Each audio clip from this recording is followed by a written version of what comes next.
coup attempt which did not succeed. But before that, a number of Kenyans were arrested and taken to political detention. Most of them were lecturers at the University of Nairobi. People like Professor Kamukunji, Professor William Odinga, Dr. Professor Yugi Akono, quite a number of university lecturers were arrested and detained, and the others, Koigo Amore, George Anyona, were taken to political detention. So this situation persisted. Some of us were arrested in that year, 1982, after the coup attempt, and taken to political detention. And we stayed there for 6 years. Then in 1988, Kanu brought an amendment to his laws, saying that they are bringing what they call direct democracy, where there was a nomination process where people were lining up behind the candidates, and then the returning officer would count the voters who had lined up behind the candidates, and whoever got the highest number of votes, if you got more than 50% in total, you were automatically declared a member of parliament without having to go to the ballot. That process was abused, and many popular candidates were rigged at that stage, and therefore there was no real proper election in 1988. This now added momentum and anger to the movement for change. Among those people who had been rigged out were Kenneth Matiba and Charles Robia. So, come 1990, by that time I had been to detention 2 times. The 2 politicians, Kenneth Matiba and Charles Robia, on the 2nd of May 1990, addressed a press conference in which they said that Kenya, the time had come for Kenya to become a multi-party. That Kenyans wanted a multi-party system of government. We were condemned seriously as being ethnic chauvinists, anarchists, people who want to bring chaos in this country.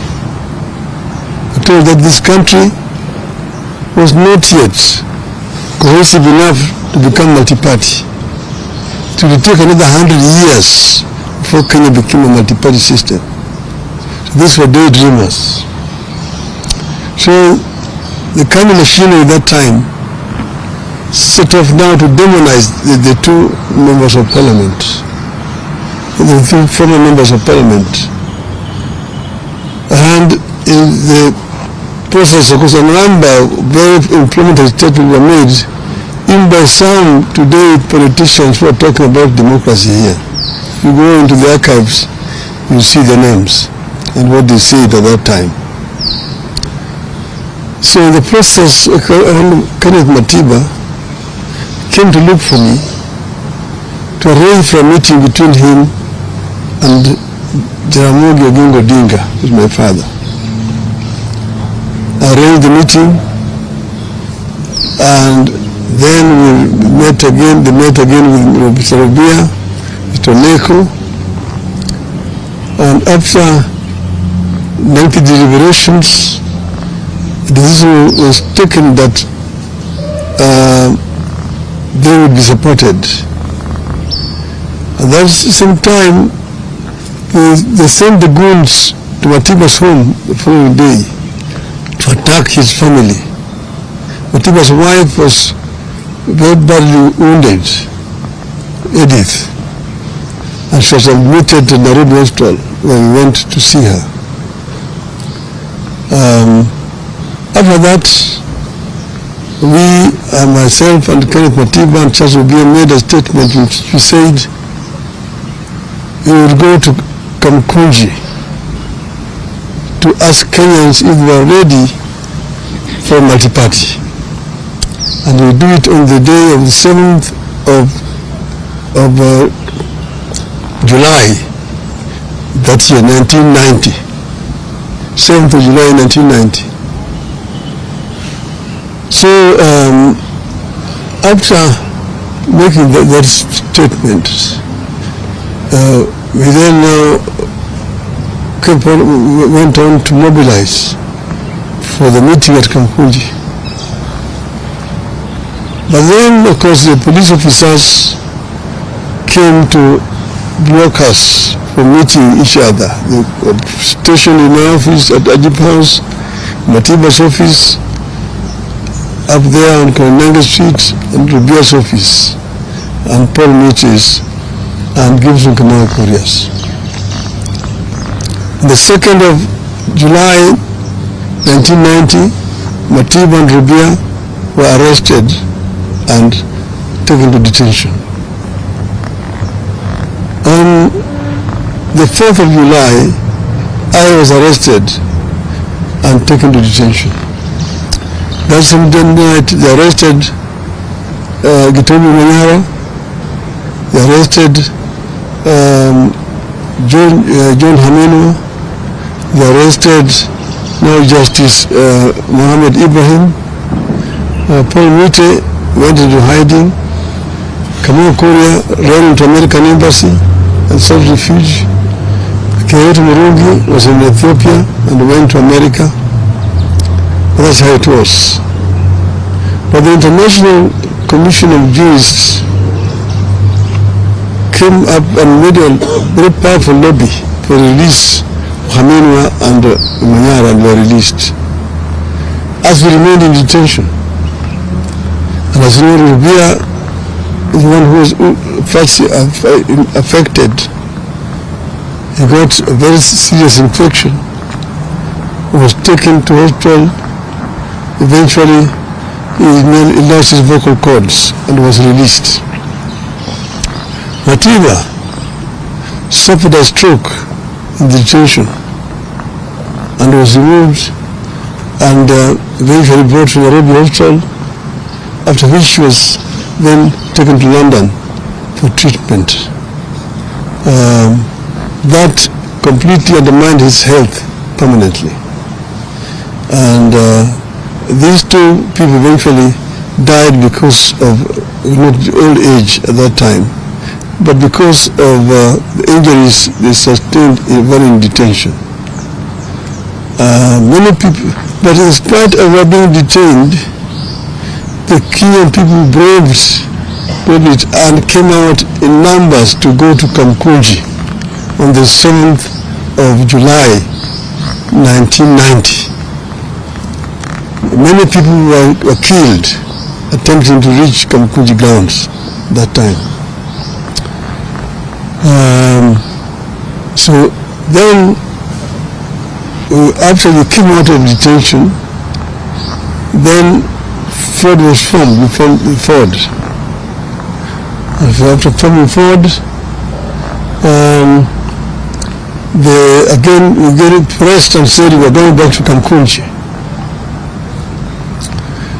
Eventually, when I was taken again, I was moved away from here and taken into exile. But our people braved it and managed to march all the way into Kamukunji. And you see the photograph on the front page of Nation there today. You can see Martin Shikuku, James Orengo, Nyangu, Masinde Muliro in the back of that truck guiding me up to Kamukunji. That was not on Saba, that was on the 16th of November 1991. But it's still the Kamukunji.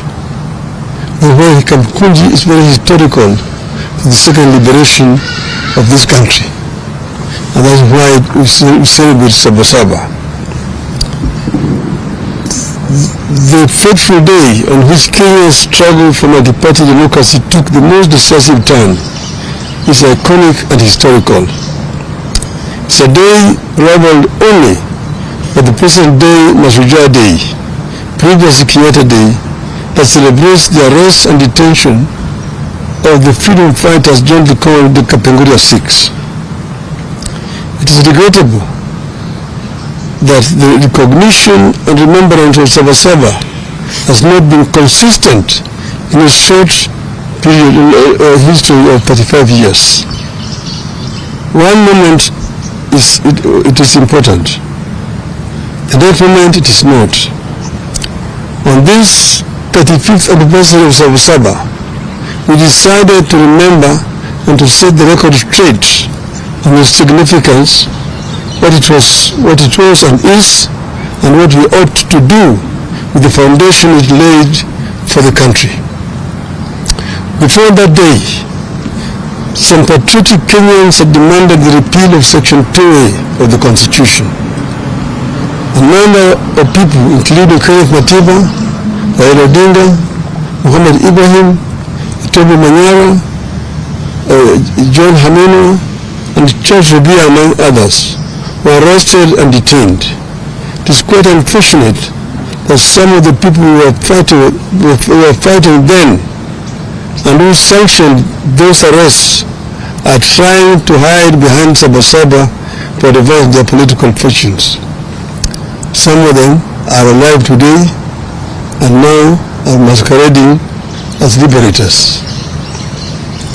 On the fateful day, July 7th, 1990, thousands of Kenyans tried to gather at the historic Kamukunji grounds to take stock of the past, the state of the nation, and chart a path of freedom forward.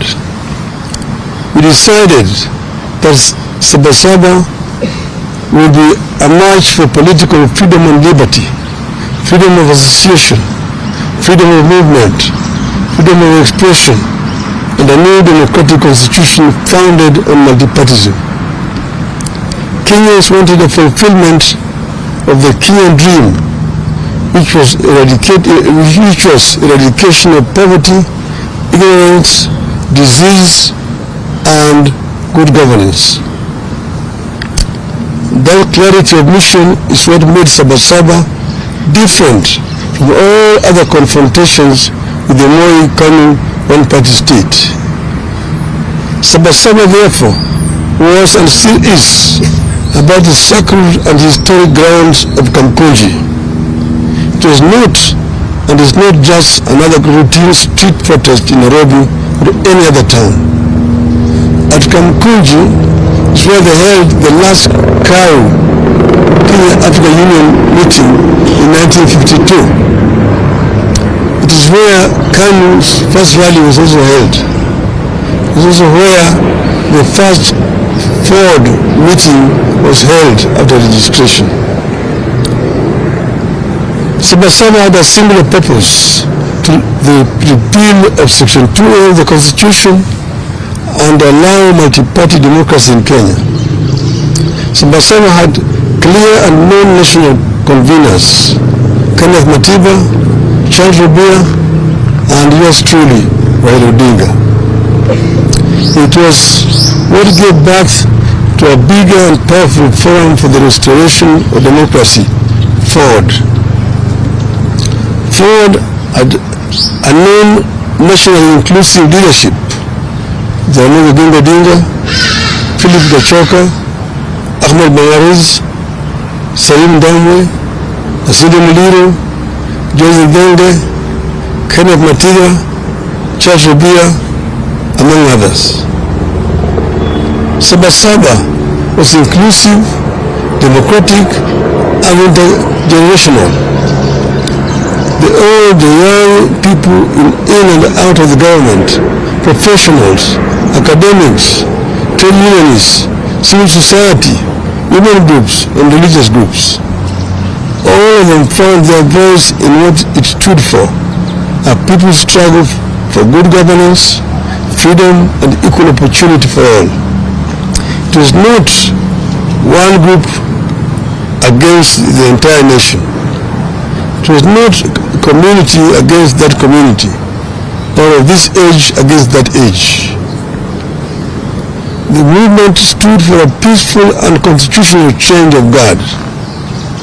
That is the reason it focused singularly on amendment and later on the overhaul of the Constitution. These features are what made Saba succeed. A year after the march, on December 2nd, 1991, President Moi capitulated. Section 2A of the Constitution was removed. Multipartyism was reinstated.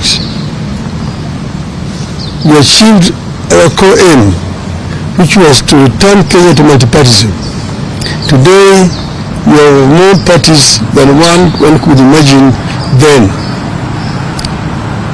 That single amendment paved the way for the complete overhaul of the Constitution and the birth in 2010 of a new Constitution that came with provisions for fundamental freedoms and liberties that our citizens enjoy today.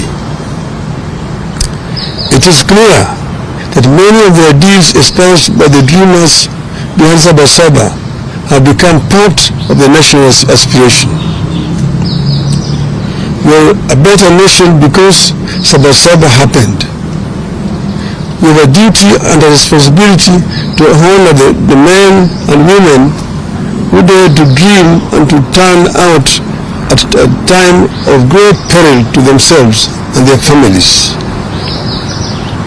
35 years later, the country is grappling with a new wave of unrest and political activism. The question we have to ask ourselves is, where do we go from here? Do we embrace chaos or a coming together of minds and country? As a living architect of the events leading to the Saba, I choose a coming together of minds and country in the interest of the country. I long fought for its progress, stability, and prosperity. The most important struggle taking shape in our country today is the struggle for good governance, economic opportunity, and equality.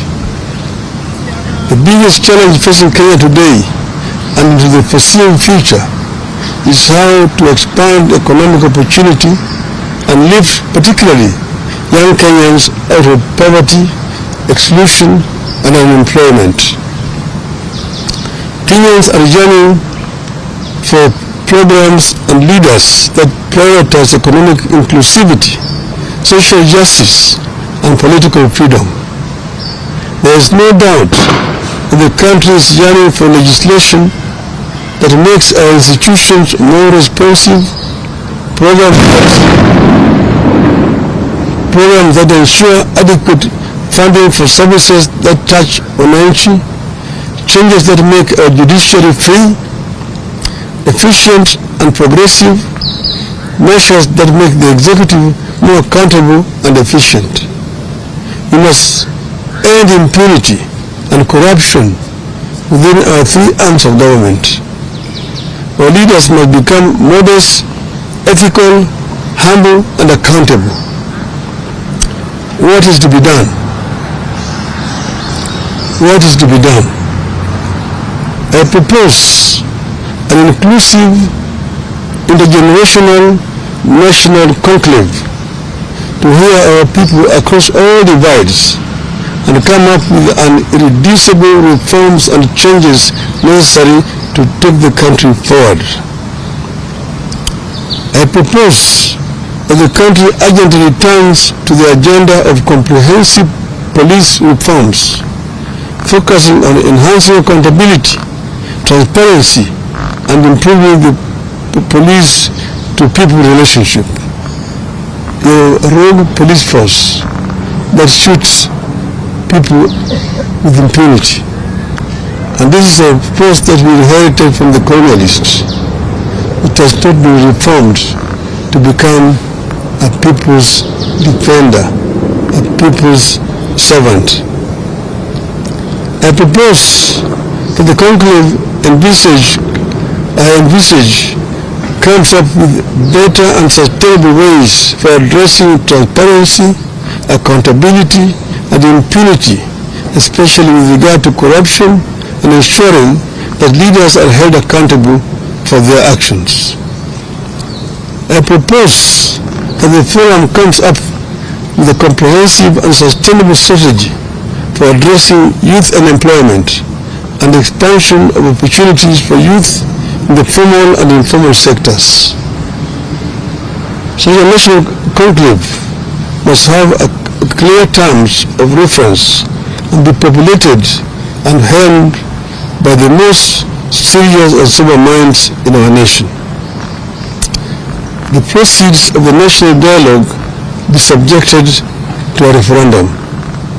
I rest my case. Thank you. Long live Kenya. Do you have any questions or just maybe one or two? Say your name and the media. My name is Duncan Member. I work with the NTV. You have touched on issues of urgently looking at police reforms because they have gone back to the old days. Now, what do you say of the interior CS issued shoot to kill order about 2 weeks ago, a day after the June 25th protests? But secondly, you have said that where do we go from here? You have a close arrangement working formula with the current president. What have you advised him? Because the country appears to be teetering towards its on the brink of precipice, so to speak. So what have you said? What have you advised the president? Because it appears the country is being turned into a police state, or what you can say it is teetering towards a failed state.